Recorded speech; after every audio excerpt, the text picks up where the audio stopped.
Labbaik Allahumma labbaik, labbaik la syarika lak labbaik, innal hamda.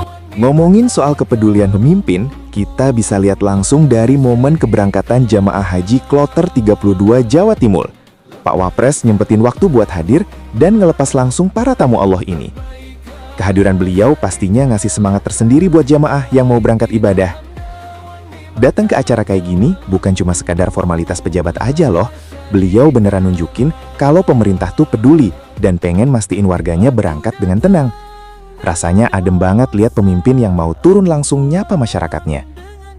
Nah, di momen itu, Pak Wapres juga sempat nyampain rasa terima kasihnya buat pemerintah Arab Saudi. Soalnya, mereka udah banyak banget ngebantu kelancaran proses keberangkatan jemaah kita. Bantuan ini beneran kerasa manfaatnya lewat adanya layanan fast track atau jalur cepat. Buat yang belum tahu, layanan jalur cepat ini sekarang udah makin meluas dan gampang diakses. Jemaah dari Surabaya, Jakarta, Solo, sampai Makassar udah bisa ngerasain langsung fasilitas ini. Jadi, nggak perlu lagi deh antre panjang yang bikin capek duluan sebelum terbang. Inovasi fast track ini emang juara banget buat ngurangin beban para jamaah, apalagi buat yang udah sepuh. Proses di bandara yang dulunya makan waktu lama, sekarang jadi jauh lebih ringkas. Pak Wapres sendiri ngakuin kalau terobosan ini sangat mempermudah langkah para jamaah menuju Tanah Suci. Gak cuma ngurusin urusan teknis di bandara, beliau juga nitip doa buat kelancaran ibadah semuanya.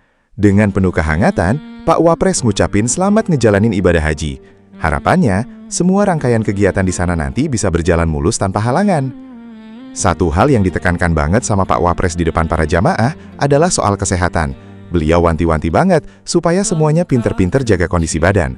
Maklum aja, cuaca dan padatnya kegiatan ibadah di sana pasti nguras tenaga banget. Pesan buat jaga kesehatan ini kedengerannya emang simpel, tapi dalam banget maknanya. Ini nunjukin kalau beliau beneran ngerasa deket dan merhatiin keselamatan jamaah layaknya keluarga sendiri. Apalagi ibadah haji itu waktunya panjang dan butuh fisik yang prima dari awal sampai akhir. Momen pelepasan di Surabaya ini bener-bener jadi bukti nyata gimana pemerintah hadir buat umat. Suasananya berbaur jadi satu, penuh haru, semangat, dan juga doa yang tulus. Momen kebersamaan kayak gini bikin siapa aja yang lihat ikut ngerasain energi positifnya. Intinya, komitmen buat ngelayanin masyarakat kelihatan jelas dari langkah-langkah nyata kayak gini. Mulai dari urusan pangkas birokrasi sampai kasih dukungan moral, semuanya dapat perhatian penuh. Semoga dedikasi tulus ini terus ada buat ngebantu lebih banyak lagi jamaah ke depannya. Ngomongin kemudahan buat jemaah, sekarang ada kabar gembira yang beneran ngebantu banget. Pemerintah kita lagi gencar-gencarnya nerapin inovasi pelayanan yang bikin proses berangkat haji jadi super gampang. Namanya layanan fast track atau jalur cepat keberangkatan. Usaha keren ini tentunya nggak lepas dari hubungan manis pemerintah kita sama pihak Arab Saudi. Makanya Pak Wapres ngucapin terima kasih banget atas dukungan penuh dari negara sana. Kerjasama ini benar-benar bawa angin segar buat para calon haji kita.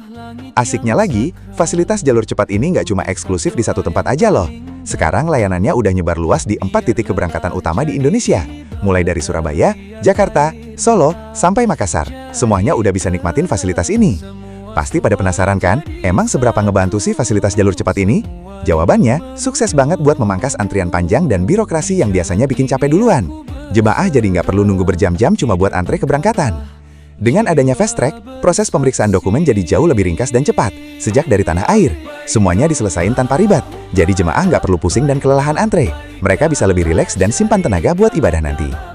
Pak Wapres sendiri negasin kalau terobosan ini benar-benar mempermudah proses keberangkatan dari tahun ke tahun. Beliau juga cerita kalau tahun lalu udah sempet turun langsung buat ngecek fasilitas ini di beberapa lokasi. Ini nunjukin kalau programnya benar-benar dikawal ketat secara langsung di lapangan. Hasil tinjauan beliau tahun lalu itu pastinya jadi bahan evaluasi, biar pelayanannya makin top di tahun ini.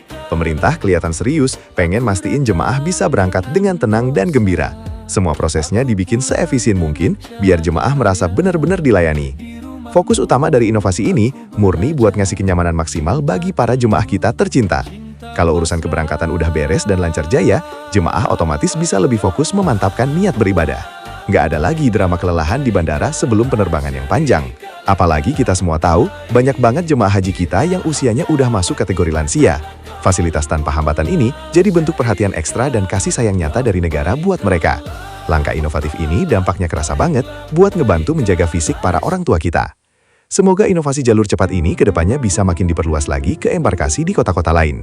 biar makin banyak saudara-saudara kita yang bisa ngerasain kemudahan luar biasa ini saat berangkat haji. Terobosan nyata dari pemerintah ini emang patut diapresiasi dan terus didukung penuh. Ngomongin soal kerja nyata, kita pindah ngebahas progres infrastruktur yang lagi digarap pemerintah. Pak Wapres nunjukin etos kerjanya dengan terjun langsung ke lapangan buat mantau situasi. Beliau ngecek secara detail gimana progres pembangunan Bendungan Bagong saat ini.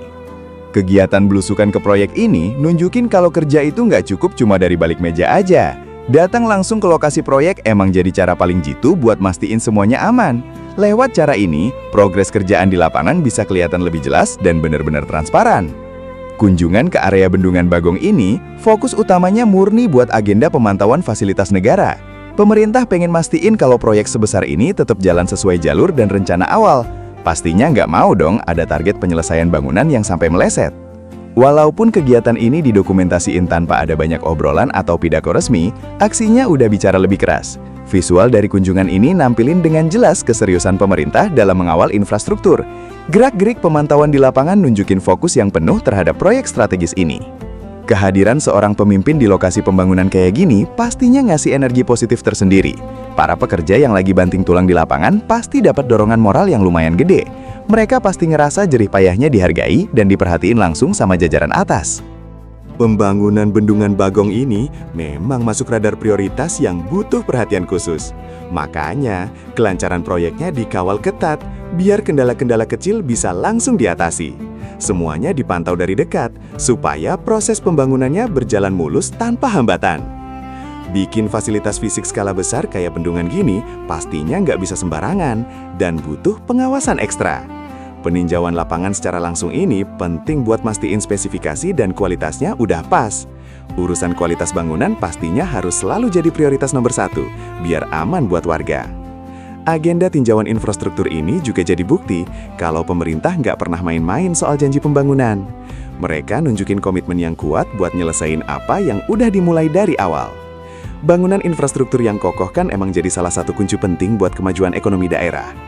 Lewat dokumentasi kunjungan ini, masyarakat luas juga diajak buat ngelihat prosesnya secara terbuka.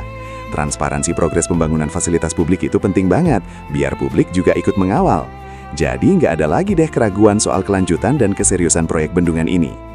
Intinya, langkah turun ke lapangan ini bawa pesan kuat soal niat tulus buat bekerja dan melayani.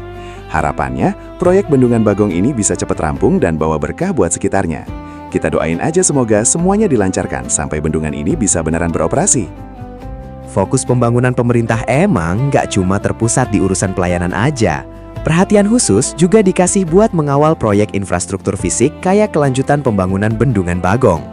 Progres dari fasilitas publik sebesar ini pastinya harus terus dipantau secara berkala dari waktu ke waktu. Tujuannya supaya target penyelesaian bangunannya benar-benar sejalan dan nggak meleset dari rencana awal. Lewat rekaman visualnya, kita bisa ngerasain langsung suasana saat lokasi proyek ini ditinjau dari dekat. Pengawalan langsung di area proyek ini nunjukin kalau pihak pemerintah beneran aktif mengawasi proses konstruksi. Membangun infrastruktur dengan skala gede kayak gini, pastinya butuh pengawasan lapangan yang super ketat. Urusan konstruksinya nggak bisa cuma dibiarin jalan sendiri tanpa ada pengecekan rutin dari pejabat berwenang. Makanya, kegiatan belusukan buat meninjau infrastruktur ini selalu jadi agenda yang penting banget buat pemerintah. Mereka pengen mastiin semua tahapan pengerjaan sipilnya bisa berjalan lancar tanpa ada kendala yang berarti di lapangan. Agenda pemantauan secara langsung semacam ini emang sengaja didokumentasikan, biar ngasih gambaran transparan ke publik. Biarpun cuma lewat tayangan visual, masyarakat luas bisa ikut ngeliat proses nyata yang lagi dikerjakan. Kehadiran sosok pejabat negara di area konstruksi Bendungan Bagong ini juga pastinya ngasih pesan tersendiri. Hal ini ngebuktiin secara gamblang kalau proyek bendungan tersebut emang masuk dalam daftar prioritas kerja mereka. Bukti nyata dari komitmen penyelesaian tugas ini kelihatan jelas banget dari aktivitas tinjauan yang terekam. Fokus utamanya murni pada pemantauan lapangan untuk mastiin kelancaran dan keamanan pembangunan aset negara tersebut. Fasilitas dasar kayak bendungan itu kan emang nantinya bakal jadi fondasi penting buat kepentingan masyarakat luas. Makanya, pengawalan proyeknya harus ekstra maksimal, supaya hasil akhirnya beneran kokoh saat dioperasikan nanti. Intinya, dokumentasi progres keliling proyek ini nunjukin betapa seriusnya pemerintah nyelesain Bendungan Bagong. Kita semua tentu berharap pembangunannya bisa terus mulus, dan fasilitasnya bisa segera ngasih manfaat nyata. Ngomongin soal masa depan, Pak Wapres Gibran punya visi yang keren banget buat anak muda kita. Beliau nyempetin hadir langsung ke Pondok Pesantren Tremas di daerah Pacitan. Kunjungan ini bawa angin segar buat ngedobrak pandangan lama soal sistem belajar di pesantren. Di depan para santri, beliau ngajakin semuanya buat mulai melek teknologi canggih. Pak Wapres ngedorong mereka buat serius belajar soal artificial intelligence atau AI, coding, sampai ilmu robotik. Ini jadi bukti kalau santri juga harus siap dan berani bersaing di era digital. Banyak yang ngerasa was-was kalau teknologi AI ini bakal ngerebut lahan pekerjaan manusia.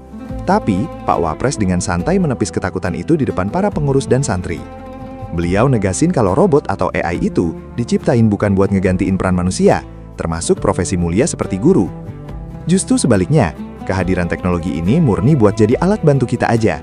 Fungsi utamanya adalah buat menunjang produktivitas harian biar kerjaan jadi makin cepat dan efisien. Kuncinya emang ada di gimana cara kita pinter-pinter manfaatin kemudahan teknologi tersebut. Nah, yang beneran harus diwaspadai itu bukan ancaman dari si mesin AI itu sendiri.